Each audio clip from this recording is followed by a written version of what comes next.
கிறிஸ்துவில் அன்புக்குரிய சகோதர சகோதரிகளே, ஆண்டவருடைய ராவுணவு திருவிழா திருப்பலிக்கான மறைமுறையை இந்த நாளிலே உங்களோடு பகிர்ந்து கொள்வதை மகிழ்ச்சி கொள்கிறோம். இந்த காணொலி குறிப்பாக எங்களுடைய மாதத்தை ஊடகத்தின் வழியாக இந்த மறைமுறையை கேட்கக்கூடிய உங்கள் அனைவரையுமே கடவுள் ஆசீர்வதிக்க உங்களுக்காக ஜெபிக்கிறோம். நீங்களும் இந்த மாதத்தை ஊடகத்தின் வழியாக ஆண்டவரோடு இணைந்து இந்த ஊடகத்தை உருவாக்கி கொண்டிருக்கக்கூடிய இறையினை சபை குழுக்களுக்காக ஜெபிக்கவும், அவருடைய பணிபாடுகளை கடவுள் காட்டிய மகத்துவமான பணியை நல்முறை செய்வோம். நீங்களும் அவர்களுக்காக ஜெபிக்க உங்களை நான் அன்போடு கேட்டுக்கொள்கிறேன். கிறிஸ்துவில் அன்புக்குரிய சகோதரர்களே சகோதரிகளே, இன்று அகில உலக தாயின் திருச்சபையானது ஆண்டு இயேசுடைய ராவுணவு திருவிழா திருப்பலியை மகிழ்ச்சியோடு கொண்டாட நினைக்கிறது. இது ஒரு மகிழ்ச்சியான நாள் என்று சொன்னால், ஆண்டவர் நற்கருணை ஏற்படுத்திய விழா, குருத்துவத்தை ஏற்படுத்திய விழா, அன்பு பணி செய்ய வாதங்களை கழுவி இப்படிதான் நாம் வாழ வேண்டும் என்று நாம் கருவுறுத்திய அருமையான ஒரு விழா. எனவே இது ஒரு மகிழ்ச்சியான விழாவாக திருச்சபை நமக்கு தந்திருந்தாலும், இந்த விழாவினுடைய இறுதியினை பார்க்கின்ற போது ஒரு சோகமான உணர்வுகள் நம்முடைய உள்ளத்திலே தோன்றுவதை நாம் பார்க்கின்றோம். காரணம், நாளை தினத்திலே இயேசு ஆண்டவர் பாடுகளை படப் போகிறார், துன்பங்களை அனுபவிக்கப் போகிறார், தன்னுடைய பாடுகள் வழியாக உயிர்ப்பின் மறைபொருளை நமக்கு உணர்த்திருக்கிறார் என்ற மாபெரும் நிகழ்வை உணர்த்தக்கூடிய அருமையான விழா தான் இந்த விழா. குறிப்பாக இந்த விழாவினுடைய மகத்துவத்தை ஆழமாக அறிய வேண்டும் சொன்னால், கிறிஸ்து தான் ஏற்படுத்திய நற்கருணையுடைய மறைபொருளை நாம் அறிய வேண்டும். கிறிஸ்து தான் உருவாக்கிய குருத்துவத்தினுடைய மறைபொருளை அறிய வேண்டும். இந்த இரண்டு மறைபொருளும் இயேசுடைய அன்பு பணியிலே இணைந்திருப்பதை நாம் ஆழமாக அறியலாம். அன்புக்குரிய சகோதர சகோதரிகளே, 1215 ஆண்டு இங்கிலாந்து தேசத்தை ஆண்ட லூயி என்று சொல்லக்கூடிய மன்னர் தன்னுடைய வாழ்வில் கிறிஸ்துவுக்கு வந்த ஒரு நல்ல ஒரு ஆட்சியை கொடுக்க வேண்டும் என்று பல முறை ஆசைப்பட்டார். இதற்கு காரணம் அவனுடைய தாய். அவனுடைய தாய் அவனை பார்த்து சொல்வார், அன்பு மகனே, உன்னுடைய பணி வாழ்வில் நீ எப்பொழுதேனும் கடவுளுக்கு எதிரான பாவங்களையும் இந்த உலகத்திற்கு எதிரான பாவங்களை செய்தால் அன்றே நீ அரசனாக இருப்பதற்கு தகுதி இழந்து விட்டாய் என்று உன்னுடைய மனதில் எப்பொழுது நினைத்துக் கொள்ள சொல்லி அவனை விசுவாச வாழ்வில் உயர்த்துகின்ற ஒரு தாயாக அந்த தாய் இருந்தார். எனவே அந்த அரசன் லூயி தன்னுடைய வாழ்நாள் முழுக்க தன்னுடைய தாயினுடைய அந்த வார்த்தைகளை கேட்டு இந்த சமூகத்திற்கு எப்படி நலன் செய்ய முடியுமோ அந்த அளவுக்கு நல்லது செய்ததாக வரலாறு சொல்கிறது. தன்னுடைய மேஜையை உணவர்ந்து வருகின்ற போது அங்கே ஆதரவற்றிருக்கக்கூடிய மக்கள், அனாதையாக இருக்கக்கூடிய மக்கள், விபச்சாரத்தில் ஈடுபட்ட மக்கள் எல்லாரையுமே தன்னோடு இணைத்து அந்த மேஜையில் இருந்து உணவு உண்ணக்கூடிய நல்ல ஒரு பழக்கத்தை உருவாக்கி கொண்டார். இந்த என்னுடைய நாட்டில் சமூகத்தில் புறந்தள்ளப்பட்டிருக்கக்கூடிய மக்கள், கைவிடப்பட்ட மக்களுக்கெல்லாம் ஆதரவற்ற இல்லங்களை எல்லாம் உருவாக்கி அந்த மக்களை தன்னுடைய வாழ்வினுடைய ஊச்சாக வைத்துக் கொண்டார். அதிலும் சிறப்பாக அவருடைய பணிவாளர்களை செய்த மாபெரும் ஒரு செயல் என்று சொன்னார், தொழுநோயால் பாதிக்கப்பட்ட மனிதர்களை அரவணைத்து அவருடைய தொழுநோயை கழுவி பாதங்களை தொட்டு அருமையான பணி செய்தார் என்று அவருடைய வாழ்விலே அந்த வரலாறு சொல்கிறது.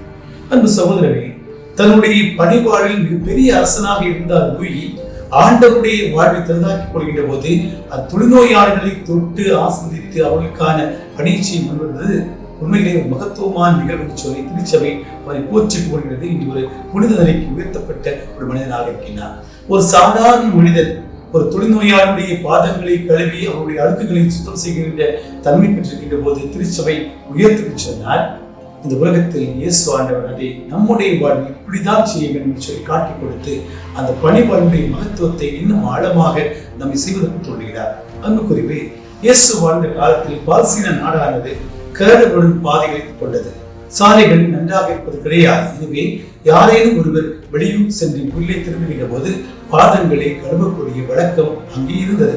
ஆனால் அந்த பாதங்களை இந்த யூத ராபிகள், குறிப்பாக பணக்கார மனிதர்கள் தங்களுக்கு வைத்திருக்கக்கூடிய அடிமைகளை வைத்துக் கொண்டு அவர்கள் பாதங்களை கழுவினார்கள். ஆனால் இயேசு மாபெரும் ஒரு போதகர் என்பதை அறிந்த சீடர்கள் அவருடைய பாதங்களை நிச்சயமாக இருக்க வேண்டும். அது ஒரு அடிமைத்தலைவன் நிலையாக இருந்திருக்க வேண்டும். ஆனால் இயேசு அவற்றை மாற்றி, நான் பணிவிடைக்குரியவன் என்று சொல்லி சீடர்களுடைய பாதங்கள், அப்படி சொன்னால் அடிமைகளுடைய பாதங்களை நான் தான் கழுவி என்று சொல்லி சுட்டி காட்டுகின்ற மாபெரும் நிகழ்வை செய்து காட்டி சீடர்களை பார்த்து சொல்வார், நான் உங்களை அடிமை என்று சொல்ல மாட்டேன், உங்களுடைய பணியாளர் சொல்ல மாட்டேன், நண்பர் என்று சொல்லி அவர்களுடைய பாதங்களை கழுவி முன்மாதிரியான வாழ்க்கையை காட்டி தந்தார் அல்லவா. அப்படிப்பட்ட மாபெரும் மனிதர் உருவாக்கிய இந்த நாளுடைய மகத்துவத்தை இன்னும் ஆழமாக புரிவதற்கு தான் கடவுள் செய்த மாபெரும் அற்புதம் தன்னுடைய உடலையும் ரத்தத்தையும் நமக்கு தந்தது. உடலின் ரத்தத்தை நமக்கு தருகிறது சொன்ன வார்த்தை, என்னாலும் உங்களோடு நான் இருப்பேன் என்று சொன்னார். அன்பு சகோதரமே, யோசித்து பாருங்கள்.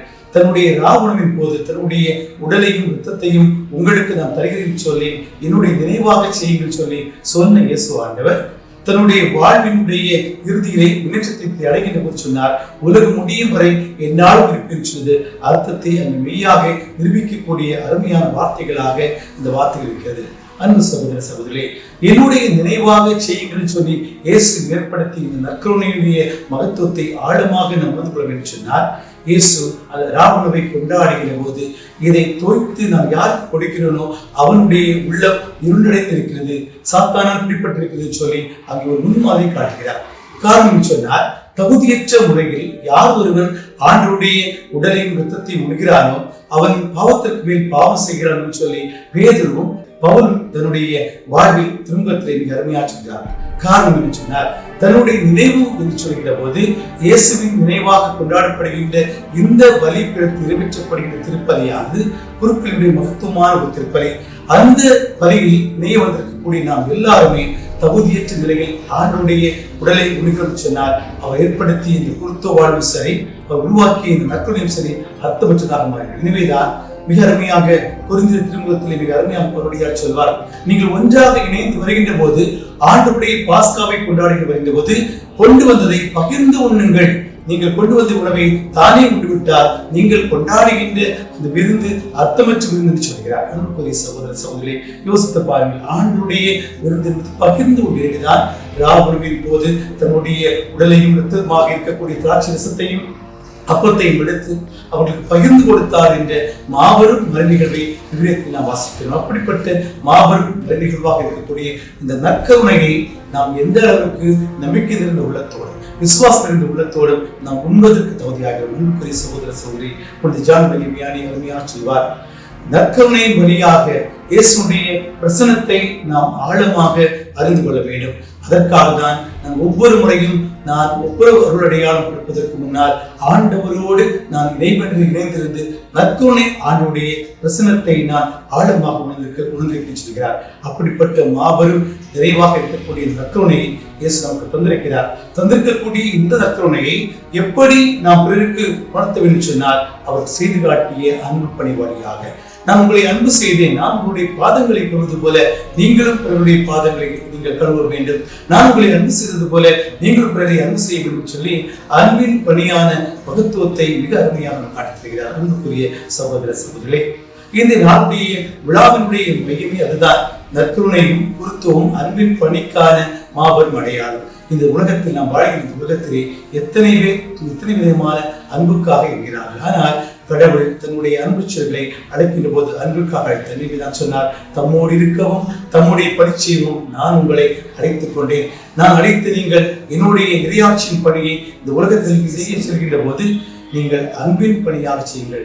யாரேனும் ஒரு துன்புற்றினால் கூட நீங்கள் அவருடைய மத்தியிலே நீங்கள் இறைவனுக்கு உகந்த பணியை செய்யுங்கள். உங்களை ஒருவேளை ஒரு கணத்தில் அறைந்தால் மறுகணத்தை காக்கின்னு சொல்கிறார். ஒரு காலத்தூரை வர வேண்டும் சொன்னால் 2 மைல் தூரம் நீங்கள் வர வேண்டும் என்று சொல்லி நமக்கு அன்பின் மகத்துவத்தை சுட்டி காட்டுகிறார்.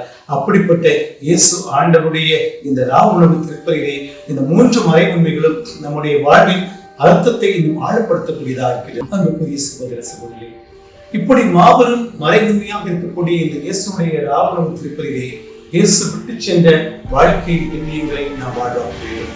அந்த ராவுணவினுடைய அந்த வங்கியை பார்க்கிறோம். அன்புச்சீடனான யோவான் ஆண்டவருடைய மார்பிலே அன்புக்காக இயக்கி வைப்பது போல உன்னை காட்டிக் கொடுத்தவன் யார் என்ற ஒரு கேள்வியை சொல்லாமல் சொல்லிக் கொண்டிருக்கிறார். அங்கே இருக்கக்கூடிய பேதுரு கூட செய்கையால் யார் இது கேட்கக்கூடிய ஒரு நிலையை உருவாக்குவதை பார்க்கிறோம். ஆனால் அந்த இடத்தில் கூட ஆண்டவர் தன்னுடைய கோப உணர்வுகளை வெளிப்படுத்தாதவாறு தன்னுடைய அன்பு செயல்களை இன்னும் அதிகமாக அன்பு செய்யக்கூடிய ஒரு மனிதராக இருப்பதை பார்க்கிறோம்.